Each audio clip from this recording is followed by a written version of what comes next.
Espíritu Santo pueda iluminar nuestros ojos, nuestro entendimiento, nuestro corazón, de tal manera que podamos contemplar tu voluntad y que al contemplarla podamos, oh Señor, alinear nuestra voluntad a la tuya en el poder de tu Espíritu, Señor. De tal manera que nuestras vidas te glorifiquen como tú lo mereces, porque tú eres Dios eternamente y para siempre. En el nombre de Jesús oramos y te damos gracias. Amén y amén. Así que vamos a continuar con esta serie expositiva de Tito que comenzamos ya hace varias semanas. Ya estudiamos, y abre su Biblia ahí, la carta de Tito, ya estudiamos con anterioridad los versículos 1 al 4. Y hace unas semanas comenzamos a estudiar de los versículos 5 al 9. Tito capítulo 1, versículos 5 al 9, y hemos denominado a esta parte de la serie designando pastores para el evangelio, designando pastores para el evangelio. Así que vamos a darle lectura a Tito capítulo 1, versículos 5 al 9. Cuando lo tenga, diga amén. Dice así la palabra de Dios. Tito 1, 5 al 9. Por esta causa te dejé en Creta, para que pusieras en orden lo que queda y designaras ancianos en cada ciudad como te mandé. Lo designarás si el anciano es irreprensible, marido de una sola mujer, que tenga hijos creyentes, no acusados de disolución y de rebeldía. Porque el obispo debe ser irreprensible como administrador de Dios, no obstinado, no iracundo, no dado a la bebida, no pendenciero, no amante de ganancias deshonestas. Antes bien debe ser hospitalario, amante de lo bueno, prudente, justo, santo, dueño de sí mismo. Debe retener la palabra fiel, que es conforme a la enseñanza, para que sea capaz también de exhortar con sana doctrina y refutar a los que contradicen. En este pasaje, que ya hemos comenzado a estudiar desde semanas pasadas, Pablo le recordó a Tito cuál era su misión en la isla de Creta. Recuérdalo, poner en orden lo que quedaba y designar ancianos que cumplieran las características que el apóstol ya le había indicado con anterioridad a Tito. Características en cuanto a su reputación, en cuanto a su carácter y en cuanto a su enseñanza. En estos versículos nosotros ya hemos aprendido, lo recuerdas si lo anotaste, y si no puedes anotarlo. Número 1, la importancia del ministerio pastoral, iglesia. Número 1, la importancia del ministerio pastoral en la iglesia. Eso lo estudiamos en el versículo 5. Pablo le dice a Tito: por esta causa te dejé en Creta, para que pusieras en orden lo que queda y designaras ancianos en cada ciudad como te mandé. Pero no solamente en este pasaje podemos ver ese primer punto, sino también el segundo punto que también comenzamos a estudiar en semanas pasadas. Punto número 2, los requisitos del ministerio pastoral. Los requisitos del ministerio pastoral. Y esos requisitos los encontramos de los versículos 6 al versículo 9. Y a manera de introducción, para continuar con el segundo punto, déjame decirte que, como bien sabes, los pastores constantemente estamos recomendando ciertos libros a aquellos que nos escuchan.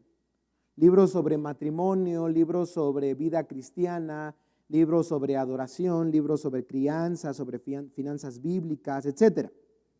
Pero hay un libro que durante muchos años pastores han recomendado a otros pastores leer, ya que este libro ha sido de bendición para muchos ministerios. Ese libro es el clásico libro del puritano Richard Baxter titulado El Pastor Reformado. Y hoy, repito, a manera de introducción, quisiera leerte un pequeño fragmento de este libro en el que Richard Baxter dirige sus palabras hacia los pastores del rebaño de Dios. Dice así, escucha con atención, cito las palabras de Baxter. Sea diligente en mantenerse en una buena y saludable condición espiritual. Primero predique sus sermones a sí mismo. Su pueblo se fijará si usted ha pasado mucho tiempo con Dios y serán beneficiados. Lo que ocupa más su corazón se comunicará más eficazmente a ellos. Confieso, dice Baxter, que cuando mi corazón está frío, entonces mi predicación es fría. Hermanos, guarden sus corazones para mantenerlos libres de las concupiscencias, las pasiones y la mundanalidad.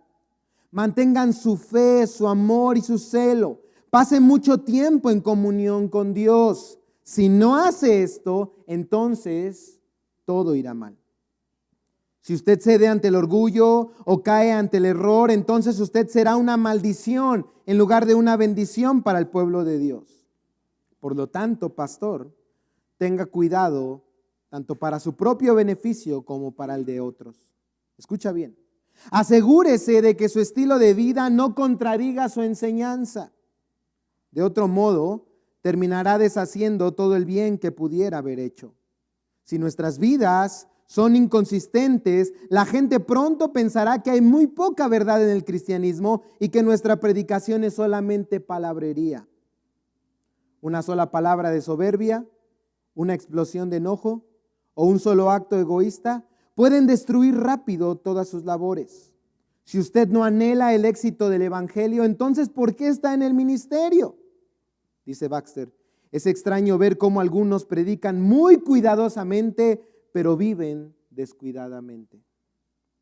Debemos tener mucho cuidado de ser hacedores de la palabra y no solamente habladores, engañándonos a nosotros mismos. Debemos ser tan cuidadosos acerca de nuestra forma de vivir, tal como somos cuidadosos para predicar. Si deseamos ganar almas, dice Baxter a los pastores, entonces esta será nuestra meta, tanto cuando estemos en el púlpito como cuando estemos fuera de él. Sea diligente para usar toda su vida para Dios y no simplemente su lengua.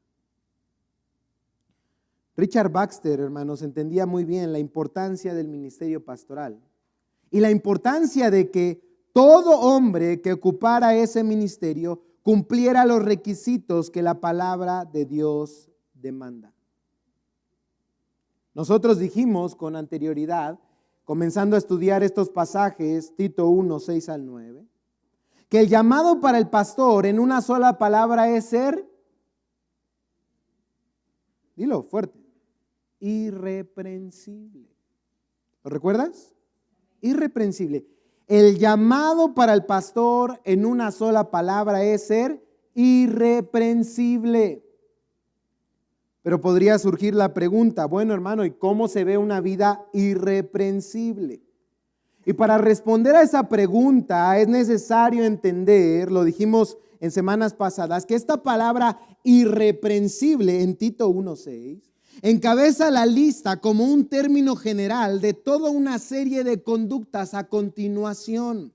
En otras palabras, una vida irreprensible es una vida de la que se puede afirmar con toda honestidad que cada una de las características que Pablo menciona a continuación son, aunque no de manera perfecta, sí evidentes en la vida de esa persona. Repito, no perfectas, pero sí evidentes. En los versículos 6 al 9, entonces, el apóstol pasa a hablar de todas y cada una de esas características. Y eso lo resumimos en la siguiente manera. El anciano, el pastor, el obispo debe ser, como ya vimos, irreprensible. En primer lugar dijimos, ¿en dónde? En su hogar. Irreprensible en su hogar, por lo que dice el versículo 6. ¿Qué dice el versículo 6? Lo designarás, estamos en Tito 1:6, si el anciano es irreprensible, marido de una sola mujer, que tenga hijos creyentes, no acusados de disolución y de rebeldía. ¿De qué habla el término marido de una sola mujer? ¿Lo recuerdas? ¿Es necesario que el que sea pastor sea casado? ¿Es obligatorio? No. Recuerda que el término marido de una sola mujer se refiere a pureza sexual. Sea casado, sea viudo, sea soltero o cualquiera que sea su condición en ese ámbito, debe ser puro sexualmente hablando. Y luego dice que tenga hijos creyentes. ¿Y qué significa eso? Lo dijimos en semanas pasadas. Pues eso, sus hijos deben ser ¿qué? Creyentes, deben ser cristianos, deben profesar la fe. La vida del pastor debió o debe ser tal que a través del buen ejemplo, a través de vivir el evangelio con su vida, predicarlo no solamente con su boca, sino también con su vida, sus hijos puedan ser salvos, creer al evangelio. Porque lo dice Pablo, aquel que no cuida bien de su casa, no sabe gobernar bien su casa, ¿cómo va a cuidar de la iglesia de Dios? Bueno, de todos modos, para profundizar más, si ustedes no escucharon la enseñanza pasada, recuerden que están en YouTube y pueden escucharla y profundizar más en este sentido. Sus hijos no debían estar acusados de disolución ni de qué, ni de rebeldía. ¿Recuerdas? Bueno, entonces dijimos que el anciano es o debe ser irreprensible en su hogar. Pero ahora también dijimos, versículos 7 al 8, el anciano debe ser irreprensible no solo en su hogar, sino también en su carácter. Y eso lo encontramos en el versículo 7 al 8. E incluso en el versículo 9 encontraremos que el anciano debe ser irreprensible en su enseñanza. Irreprensible en su hogar, irreprensible en su carácter, irreprensible en su enseñanza. Ya vimos el primer punto, irreprensible en su hogar. Ahora comenzaremos con la ayuda de Dios a mirar el segundo punto. El anciano debe ser irreprensible en su ¿qué? En su carácter. Versículos 7 al 8, le damos lectura. Tito 1, 7 al 8. Porque el obispo debe ser irreprensible como administrador de Dios, no obstinado, no iracundo, no dado a la bebida, no pendenciero, no amante de ganancias deshonestas. Antes bien debe ser hospitalario, amante de lo bueno, prudente, justo, santo, dueño de sí mismo. Entonces, después, hermanos, de describir las características que debe poseer en su hogar todo aquel que quiera ser o que ya sea anciano, Pablo da aquí la razón de por qué debe ser así. Dice el versículo 7, porque el obispo debe ser irreprensible como administrador de Dios. Aquí encontramos una forma distinta a lo que Pablo le dice a Timoteo en su primera carta. El anciano debe gobernar bien a sus hijos, su casa, teniéndolos sujetos con toda dignidad. Pues si un hombre no sabe cómo gobernar su propia casa, ¿cómo podrá cuidar de la iglesia de Dios? El deber de todo anciano, escucha bien, es cuidar de la iglesia de Dios. Repito, el deber de todo anciano es cuidar la iglesia de Dios. Ya hemos dejado en claro en los anteriores estudios que Pablo aquí usa otro término para hablar del anciano. ¿Cuál es? Obispo. El deber de todo anciano es cuidar de la iglesia de Dios y es por eso que ahora Pablo llama al anciano obispo. Y hemos dicho con anterioridad que aunque es un término diferente, obispo, anciano, Pablo lo usa para referirse a la misma persona. Pastores, ancianos, obispos. Tres términos diferentes, pero para hablar de la misma persona. Pero ¿qué significa la palabra obispo? Ahí está la riqueza de por qué Pablo usa diferentes términos para hablar de las diferentes tareas que hacen estos hombres. Bueno, alineado a su llamado, el término obispo, en griego episcopos, significa sobrevedor, o el término más actual, supervisor. Es decir, un líder que vigila y protege la congregación de los creyentes.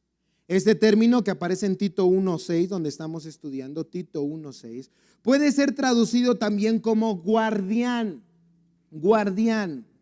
Y si el llamado de este hombre es supervisar, cuidar y proteger la iglesia de Dios, una vez más, Pablo dice que debe ser ¿cómo? Observa tu Biblia, Tito 1:6. Porque el obispo debe ser ¿qué? Irreprensible. Una vez más, Pablo hace énfasis en que el pastor o el candidato a ser pastor debe ser irreprensible. Ya lo dijimos. ¿Qué significa irreprensible? Muy bien, libre de acusación. Pablo no pide que el obispo sea perfecto, pero sí irreprensible, o como traduce la Nueva Versión Internacional, intachable. Es decir, que no se tenga ninguna queja contra él a la luz no de las calumnias, sino de la palabra de Dios. Que no pueda ser señalado de una vida en abierta oposición a los mandatos de Dios. Los creyentes, en especial los líderes, pueden ser acusados de algo que no sea verdad. Pero lo que Pablo pide aquí es que esas acusaciones no puedan ser comprobadas como verdaderas. El posible obispo debía y debe gozar de una buena reputación. Dice Pablo, como administrador, ¿de quién? De Dios. Como administrador de Dios. El posible obispo debía y debe gozar de una buena reputación como administrador de Dios. Administrador. Esta palabra en griego, oikonomos, es una palabra compuesta. Oikos, que significa casa, nomos, que significa ley. Es el mismo término donde se deriva nuestra palabra en español, economía. La economía es la disciplina que se encarga de administrar la casa. En la antigüedad, hermanos, los dueños de una propiedad le delegaban a alguien, comúnmente a un esclavo, la responsabilidad de administrar su casa. Estos eran llamados administradores o mayordomos. Estos recibían la responsabilidad de supervisar el trabajo de otros siervos en el hogar, asignándoles tareas y evaluando su desempeño. Cuando algún siervo bajo su supervisión era desobligado en su trabajo, ¿usted qué cree que hacía el administrador? Lo disciplinaba, lo corregía. El administrador se encargaba de ponerlo bajo disciplina. Y si un esclavo enfermaba, ¿usted qué cree que hacía? Lo cuidaba, procuraba su salud hasta verle recuperado. Usted recuerda lo que dice 1 Timoteo capítulo 3 versículo 15, si puede acompañarme, solamente son unas hojas atrás del pasaje donde estamos. Si alguien no trae su Biblia, no se preocupe, aquí está en la pantalla. 1 Timoteo capítulo 3. Ve lo que Pablo le dice a Timoteo, 1 Timoteo 3, 15. Es más, leamos desde el 14, 1 Timoteo 3, 14 y 15. Te escribo estas cosas esperando ir a verte pronto, pero en caso que me tarde, te escribo para que sepas cómo debe conducirse uno, ¿en dónde? En la casa de Dios. ¿Y quién es la casa de Dios? Dice el texto, que es la iglesia del Dios vivo. La iglesia, hermanos, es la casa de Dios. ¿Cuántos dicen amén? Los pastores, ancianos u obispos son los administradores de esa casa. Ellos son, como dice Pablo, administradores ¿de quién? De Dios. Porque la iglesia no les pertenece a ellos. La iglesia le pertenece ¿a quién? A Dios. Esta iglesia no me pertenece a mí. Esta iglesia le pertenece ¿a quién? A Dios. Pero Él, Dios, en su perfecta sabiduría, ha delegado la responsabilidad a ciertos hombres de supervisar, dirigir, cuidar, alimentar, disciplinar e incluso animar, alentar al cuerpo de Cristo para su crecimiento espiritual. Ellos deben vivir entre la grey de Dios de la siguiente manera, lo que dice Hebreos capítulo 13, versículo 17. Hebreos capítulo 13, versículo 17. Hebreos 13, 17. Obedezcan a sus pastores y sujétense a ellos, porque ellos velan por sus almas, y subrayo, como quienes han de dar cuenta. Todos y cada uno de los administradores de Dios, es decir, de los pastores, que tienen bajo su cuidado y supervisión el rebaño de Dios, un día van a dar cuenta al príncipe de los pastores, al pastor de pastores. De ahí el deber, no la opción, el deber de que el obispo sea irreprensible. Irreprensible. Ya vimos anteriormente, irreprensible en su hogar, marido de una sola mujer, que tenga hijos creyentes, no acusados de disolución ni de rebeldía, porque si no cuida bien de su casa, ¿cómo podrá cuidar de la iglesia de Dios? Pero Pablo, inspirado por Dios, no solo manda que el pastor debe ser irreprensible en su hogar, sino también en su vida personal. Porque una vez más puede surgir la pregunta, hermano, ¿cómo se ve un pastor que es irreprensible como administrador de Dios?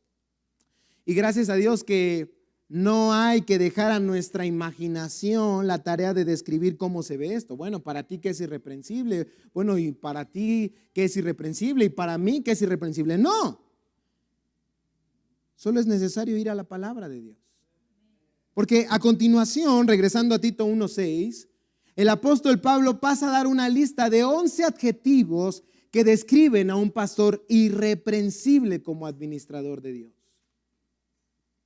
5 de estos adjetivos, si quieres anotarlo, 5 de ellos son vicios que el pastor debe evitar a toda costa. 5 cosas que se deben evitar a toda costa.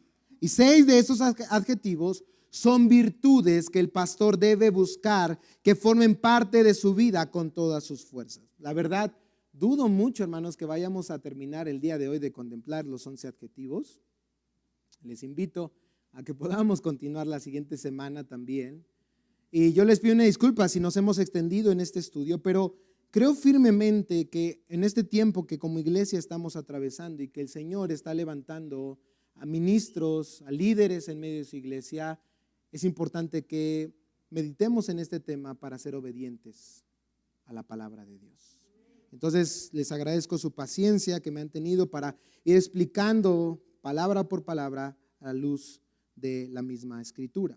Pero bueno, veamos los primeros 5 adjetivos que son, recuérdalo, vicios que el pastor debe evitar a toda costa. Podríamos decir 5 cosas que el pastor no debe ser. 5 cosas que el pastor no debe ser. En primer lugar, dice Pablo, volviendo a nuestro pasaje, a Tito, por favor acompáñenme, ¿ya está ahí? Dice el versículo 7, ahora sí, versículo 7, porque el obispo debe ser irreprensible como administrador de Dios, no obstinado. Ahí está el primero. El pastor o el candidato a ser pastor, el administrador de Dios, no debe ser obstinado. Esta palabra obstinado en griego significa alguien que se complace en sí mismo como si cuanto administrara fuera suyo. Es clarísima la definición. Alguien que se complace en sí mismo como si cuanto administrara fuese suyo. Eso resulta en una actitud, como traduce la Reina Valera 60, de un soberbio, o la Nueva Versión Internacional de un arrogante. Una persona obstinada es aquella que por orgullo personal se cree superior a los demás y entonces coloca sus intereses por encima del de los otros. Aunque es verdad, hermanos, que los pastores gozan de una posición privilegiada dentro del rebaño del Señor, que merece respeto y honor, jamás deben usar esa posición para aprovecharse del pueblo de Dios. La posición que ellos han recibido por parte del Señor como administradores de la casa de Dios no debe ser vista principalmente para ser servidos, sino ¿para qué? Para servir a otros. Jesús lo dijo de la siguiente manera, acompáñame a Mateo capítulo 20, versículos 25 al 28. Mateo capítulo 20,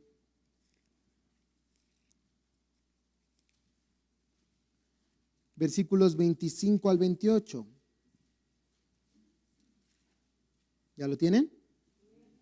Dice así, Mateo 20, 25 al 28.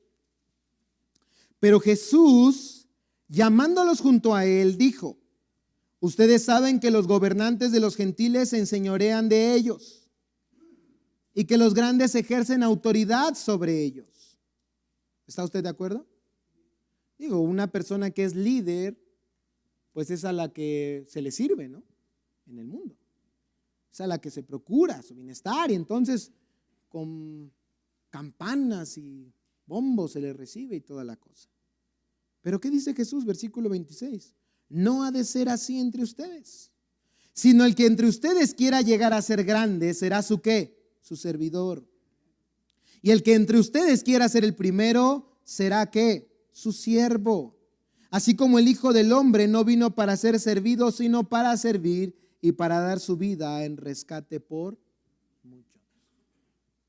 Gordon Fee, un erudito de las asambleas de Dios, dice al respecto: el administrador de la familia de Dios debe estar imbuido de un espíritu de servicio. No puede ser autoritario y obstinado, puesto que se trata de la familia de Dios, no de la suya.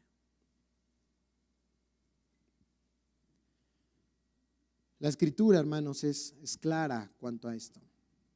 ¿Recuerdas lo que dice el Salmo 138, versículo 6? Salmo 138, versículo 6, te lo voy a leer en la Reina Valera 60. Porque Jehová es excelso y atiende al humilde, mas al altivo mira de lejos.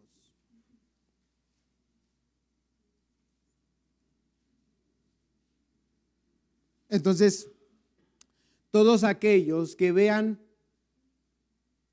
la posición de pastor con el propósito de ser alabado por los demás, ser servido por los demás, ser reconocidos por los demás, pues que aspire a otra cosa, pero a pastor no puede aspirar. Nosotros estamos en esta posición para servir, para dar nuestra vida, si es necesario, por los demás.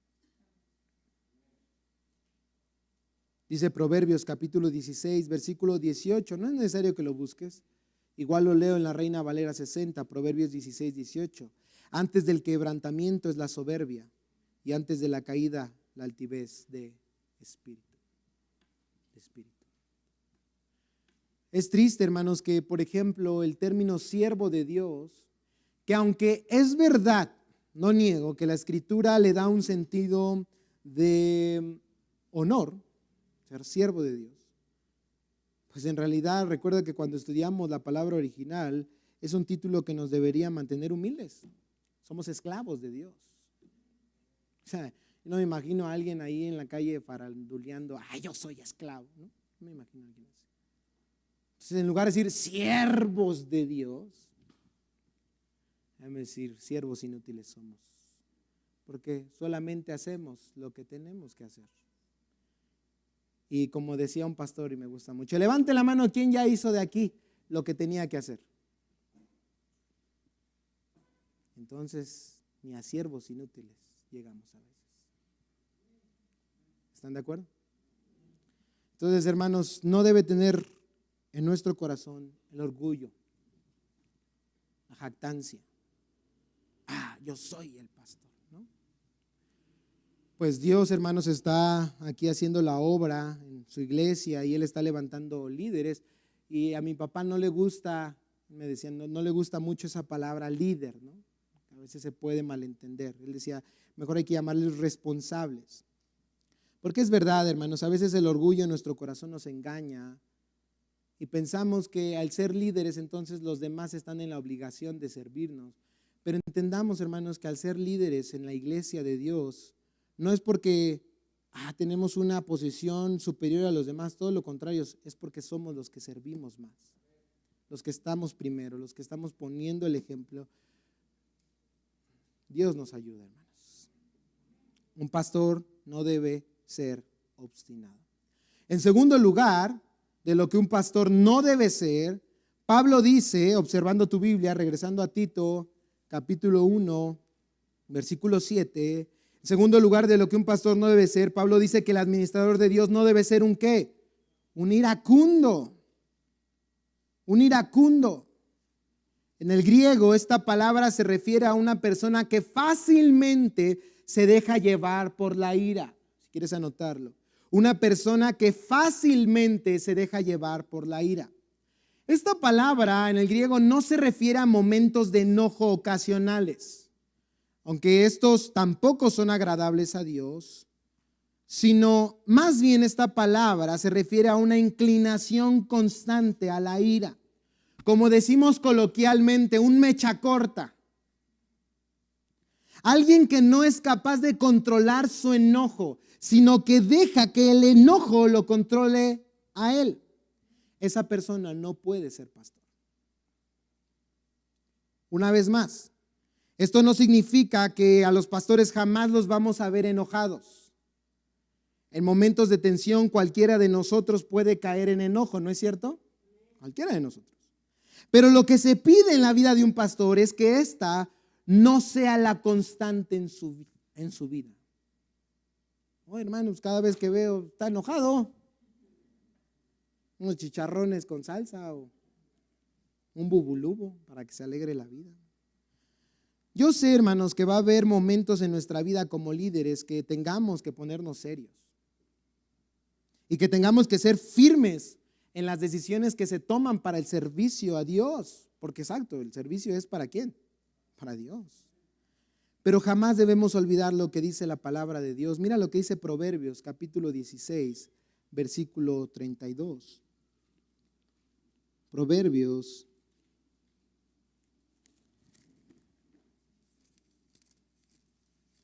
capítulo 16, versículo 32. Me encanta el libro de Proverbios. Cada vez que lo leo salgo más abofeteado que la señora de la telenovela. Proverbios 16, 32. Mejor es el lento para la ira que el poderoso, y el que domina su espíritu que el que toma una ciudad. ¿Por qué? ¿Por qué dice esto Proverbios? Por lo que también dice el Proverbio 25. Mira lo que dice Proverbios 25, versículo 28. Proverbios 25, 28. Porque como ciudad invadida y sin murallas es el hombre que no domina su espíritu. Y esto es verdad, ¿o no, hermanos? Dice otro proverbio, el que se enoja hace tonterías. Es la realidad. Cuando no dominamos nuestro espíritu, hermanos, cometemos muchos errores. Y estos errores pueden dañar nuestro testimonio, pero aún más importante, dañan el testimonio del Evangelio. El testimonio de Dios. Un momento de ira, ¿y qué pasa? Arruinamos todas las cosas. Entonces, en medio de la crítica, la indiferencia, la ingratitud y cualquier clase de presión, el pastor debe cuidarse de cualquier clase de resentimiento, enojo e ira, recordando que la ira del hombre no obra la justicia de Dios. En tercer lugar, de lo que el pastor o candidato a ser pastor no debe ser, volviendo a nuestro pasaje, encontramos que no debe ser ¿cómo? Dado a la bebida. Dado a la bebida. Y esta palabra en griego significa adicto al vino. Alguien que se ha entregado a la embriaguez. De ahí que otras versiones traducen amante del vino o borracho. Ahora, hermanos, pues la realidad es que el tema del vino en la Biblia es bastante controversial, debemos ser sinceros. Y el tema del vino es un tema controversial. En este tema, los cristianos constantemente se dividen. Algunos cristianos, por ejemplo, consideran que la Biblia prohíbe completamente su uso y ponen al mismo nivel tomar una copa que el beberse toda una botella. Otros cristianos consideran que la Biblia permite su uso de manera moderada siempre y cuando se evite la borrachera. Ahora, nosotros, hermanos, como iglesia, como el Centro de Enseñanza Cristiana Evangélica El Rey Viene, debemos acercarnos a este tema y a otros tantos temas controversiales con toda seriedad y con suma madurez. Esa es la realidad. Es un hecho que no podemos llamarle pecado a algo que Dios no llama pecado, porque nos estaríamos poniendo en una posición que no nos corresponde y es una posición muy peligrosa. Pero tampoco podemos permitir algo que la Biblia prohíbe con toda claridad. Aquellos hermanos que condenan cualquier uso del vino lo hacen citando algunos versículos como los siguientes. Miren, acompáñenme a Proverbios, de hecho creo que están ahí, ¿verdad? O estaban ahí, Proverbios capítulo 23. Versículos 29 al 33. Y repito, este es un tema, hermanos, difícil, controversial. Necesitamos pedirle a Dios profunda sabiduría y profunda madurez. No salirnos con la fácil, sino ver qué es lo que enseña la palabra de Dios.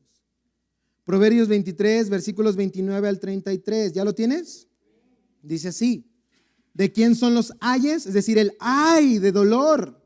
¿De quién las tristezas? ¿De quién las luchas? ¿De quién las quejas? ¿De quién las heridas sin causa? ¿De quién los ojos enrojecidos? De los que se demoran mucho con el vino, de los que van en busca de vinos mezclados. No mires al vino cuando rojea, cuando resplandece en la copa, entra suavemente, pero al final muerde como serpiente y pica como víbora.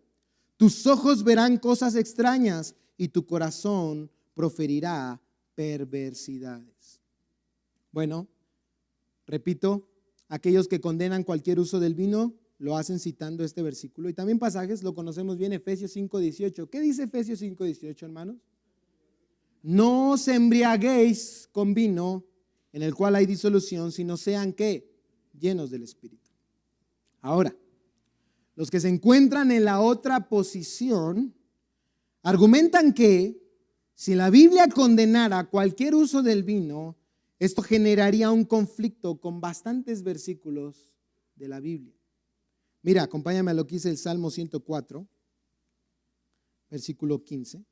Perdón, te voy a llevar a varios textos en este momento. Me gustaría que esto quedara claro. Salmo 104, versículo 15. Y de verdad estuve orando mucho para que esto quede claro, hermanos. No quiero confundir a nadie. Salmo 104, versículo 15. Y vino, miren, leamos desde el versículo 14. Está hablando de la creación. Cómo Dios cuida sus obras, las obras de sus manos. Y dice que Dios hace brotar la hierba, el versículo 14, para el ganado. ¿Cuántos dicen amén? Y las plantas para el servicio del hombre. ¿Cuántos dicen amén? Ahí está el eucalipto, ¿no? Apenas mi hijo pues andaba un poquito mal del catarro y gracias a Dios por el eucalipto. Para que Él saque alimento de la tierra, ahí están las verduras, las frutas. Pero escucha bien lo que dice el versículo 15.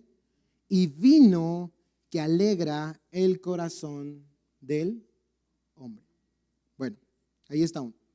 Ahora acompáñame a Deuteronomio capítulo 14.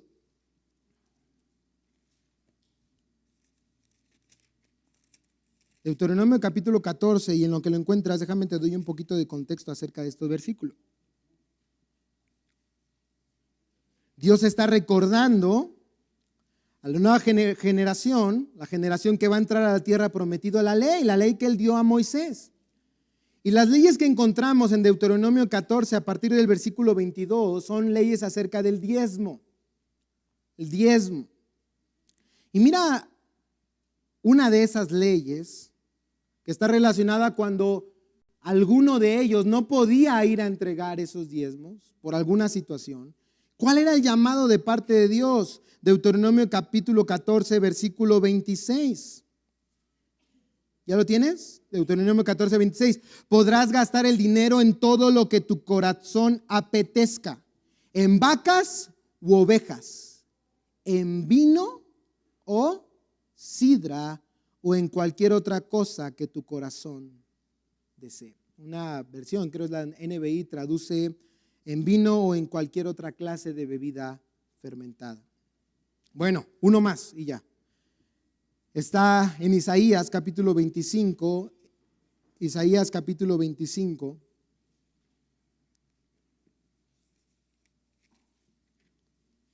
Y este es una profecía escatológica, es decir, una profecía que se cumplirá en los últimos tiempos, Isaías 25.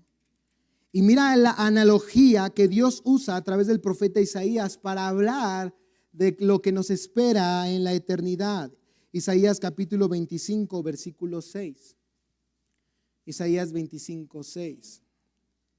El Señor de los ejércitos dice: preparará en este monte para todos los pueblos un banquete de manjares suculentos, un banquete de vino añejo, pedazos escogidos con tuétanos y vino añejo refinado. Dicen algunos: ay, hermano, yo quería Pepsi al final de los tiempos. Bueno, esto sin mencionar pasajes donde se dejan claro el uso de vino, por ejemplo, en la Pascua. Pascua de la que, por cierto, el Señor Jesucristo participó. Y que fue incluso una de esas copas de vino de las que bebían, que el Señor consagró para convertirla ¿en qué? En la Santa Cena. O pasajes donde se usaba el vino en las bodas, de las cuales también el Señor Jesús participó. Incluso en una de ellas fue Él quien convirtió el agua ¿en qué? En vino. O incluso pasajes donde se habla del vino como un remedio medicinal, como el caso en la que Pablo recomienda en su primera carta a su hijo en la fe Timoteo el uso del vino para sus males estomacales. Entonces yo me pregunto, ¿es acaso que la Biblia se contradice a sí misma? Recuérdalo, toda la escritura es inspirada por Dios. No, hermanos, la Biblia no se contradice a sí misma. Si hay algo que no nos cuadra en la Biblia, no es porque ella se equivoque, sino porque hay un error en cómo la estamos interpretando. Algunos estudiosos resuelven este aparente conflicto con textos que prohíben la embriaguez y con textos que hablan del uso del vino, diciendo que el vino que se bebía en tiempos bíblicos era de muy baja graduación o prácticamente nula. Baja graduación alcohólica o prácticamente nula. Ahora, esta es una posición respetable, pero que, siendo sinceros, hermanos, es muy difícil de sustentar a la luz de la historia y la Biblia misma. Como les repito, miren, hermanos, nos podríamos salir por la fácil. Hermanos, ya, prohibido el vino, pero algún día alguien nos va a llegar y nos va a preguntar, ¿no? Oye, ¿y estos versículos? ¿Es que los arrancamos de la Biblia? No. Miren, ¿por qué les digo que la posición de que el vino era de muy baja graduación alcohólica o prácticamente nula en el tiempos bíblicos? Es una posición difícil de sustentar a la luz de la Biblia y de la historia. Porque nosotros desde el principio de la historia bíblica podemos ver que el vino que se usaba en aquellos tiempos, como el vino de ahora, era potencialmente embriagante. Todos nosotros recordamos lo que registra el libro de Génesis en el capítulo 9, versículos 20 al 21. Acompáñame a Génesis, capítulo 9, versículos 20 al 21. Ya, hermano, dígame si sí o no, me va a decir.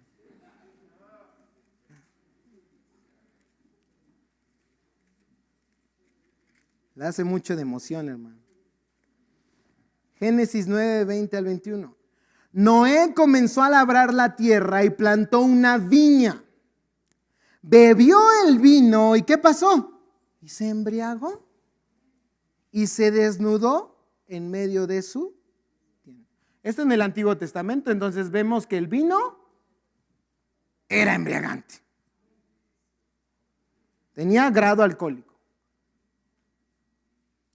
Ahora en el Nuevo Testamento, ustedes recuerdan lo que dice 1 Corintios capítulo 11, versículos 20 al 21. ¿Se acuerdan lo que estaba pasando en la iglesia de Corinto?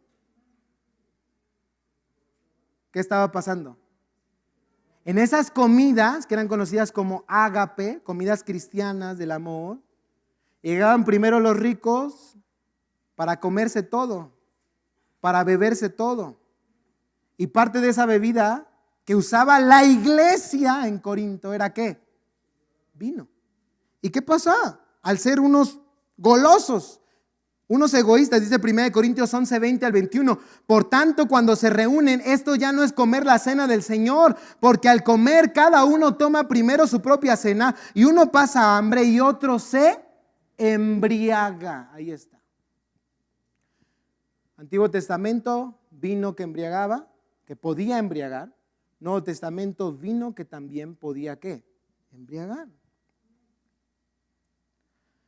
Pero, aunque de ambos pasajes entonces concluimos que el vino que se usaba en tiempos tanto del Antiguo como del Nuevo Testamento era un vino con un grado alcohólico potencialmente embriagante, no debemos olvidar la conclusión más importante de estos dos textos, de Génesis y de Corintios, que en ambos casos no son conductas que la Biblia aprueba, sino todo lo contrario. Son conductas que la Biblia reprueba contundentemente.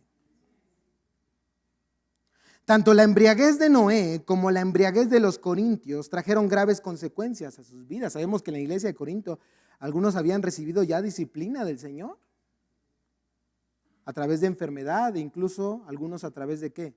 De la muerte misma. Y es en esto, hermanos, en que los cristianos no se dividen. Porque si algo nos queda claro es que la Biblia condena sin lugar a dudas el abuso del vino, la borrachera y el descontrol en el uso de cualquier sustancia. Y aunque sí, hermanos, no podemos decir que hay un mandamiento explícito sobre la prohibición de su uso, sería importante recordar las palabras del apóstol Pablo en 1 Corintios capítulo 6, versículo 12. 1 Corintios 6, 12. Todas las cosas me son lícitas, mas no todas convienen. Todas las cosas me son lícitas. Escucha bien y subraya esto. Mas yo no me dejaré dominar de ninguna. Como cristianos, hermanos, tenemos libertad en Cristo. ¿Cuántos dicen amén? Pero no para usar esa libertad como libertinaje, sino como una oportunidad para edificar la iglesia de Cristo. Si alguien, hermanos, decide en su libertad hacer uso del vino con moderación, ¿podemos juzgarlo? Hermanos, tenemos que madurar en este tema. Recuerden, no somos Dios y no podemos decir esto es pecado cuando Dios no lo llama pecado, lo siento, no podemos hacerlo. Al decirles yo sí, estaría mintiendo y estaría yendo en contra de la palabra de Dios. Vuelvo a preguntarles. Si alguien decide en su libertad hacer uso del vino con moderación, ¿podemos juzgarlo? No. Pero un día todos seremos juzgados con base a lo que dice el siguiente versículo. Romanos 14, 19 y versículo 21. Romanos 14, versículos 19 al 21. Así que procuremos lo que contribuye a la paz y a la edificación mutua. Versículo 21. Es mejor no comer carne, ni beber vino, ni hacer nada en que tu hermano tropiece.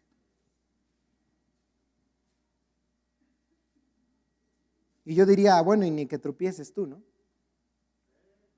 Porque en nuestro contexto, hermanos, como mexicanos, el alcohol siempre está igualado a vicio.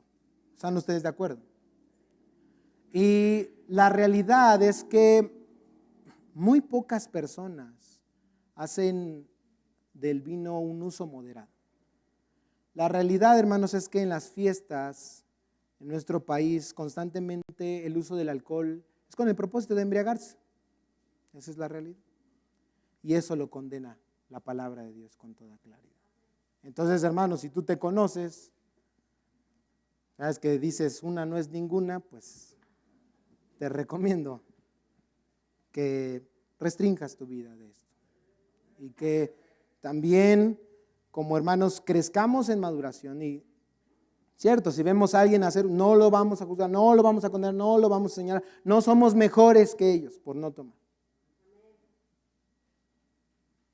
Pero recordar siempre, hermanos, que dentro de nuestro uso de libertad cristiana, si algo es de ocasión para caer a nuestros hermanos, no debemos hacerlo. Ahí enfrente de ellos. Ya si tú das gloria a Dios por ello, como dice Pablo en 1 Corintios 10:31, comas o bebas, hazlo para la gloria de Dios. Dale gracias a Dios por ello, tu casa, y haz todo lo que contribuya, como dice este texto, a la paz y a la edificación mutua. Los pastores, hermanos, deben ser un ejemplo de esto. Cuando Pablo dice no dado al vino, se refiere entonces a una persona que no tiene su vida en la botella. Una persona que no se deja controlar por el alcohol. Es una persona que se niega a tener su mente nublada por el uso desmedido, no solo del alcohol, esto aplica a cualquier otra clase de sustancia, porque sabe el pastor que esto lo puede llevar al descontrol y a la pérdida de sus sentidos. El pastor quiere tener todas sus facultades al servicio de Dios, una mente clara para ser controlada no por el alcohol, sino por el Espíritu Santo y su bendita palabra. Recuerda el propósito, hermanos, de todo esto. Y es que el Evangelio siga siendo predicado, que la gloria de Dios siga siendo extendida, que otros puedan ver, hermanos, que Dios no solamente salva del infierno futuro, sino también salva del pecado presente. ¿Y saben de qué Dios nos ha salvado? De una vida egoísta. Una vida que piensa en servirse a sí mismo antes que en servir a los demás. No lo olvides, la pregunta no es qué tan libre soy. La pregunta es qué tan dispuesto estoy a sacrificar mi libertad por amor a los demás. Por amor a los demás. Todo con un propósito, la gloria de nuestro Dios. Les dije no nos iba a alcanzar el tiempo. El texto dice, no pendenciero, no amante de ganancias deshonestas, antes bien debe ser hospitalario. Ahora vamos a ver qué es lo que el pastor debe ser: hospitalario, amante de lo bueno, prudente, justo, santo, dueño de sí mismo. Hermanos, que Dios sea glorificado a través de la vida de los pastores, pero también a través del rebaño del Señor. Que nuestra vida, hermanos, pueda ser tal que sea digna de ser imitada por todos y cada uno de ustedes. Que Dios nos ayude, hermanos. Padre, te damos gracias en este tiempo. Gracias por tu palabra, Señor. Gracias porque yo sé que el deseo de tu corazón es ayudarnos a crecer como iglesia, a madurar, Señor. Tu palabra dice claramente que tu reino no consiste en comida o en bebida. Señor, tantas veces nos peleamos, discutimos por cosas que son meramente superficiales. Señor, ayúdanos más bien a buscar lo que tú realmente quieres de nuestra vida. Que te amemos a ti sobre todas las cosas. Que amemos tu palabra, Señor. Que amemos a nuestra familia. Que amemos a tu iglesia, Señor. Que seamos personas que vivan en santidad, en rectitud, Señor, en justicia delante de ti, Señor.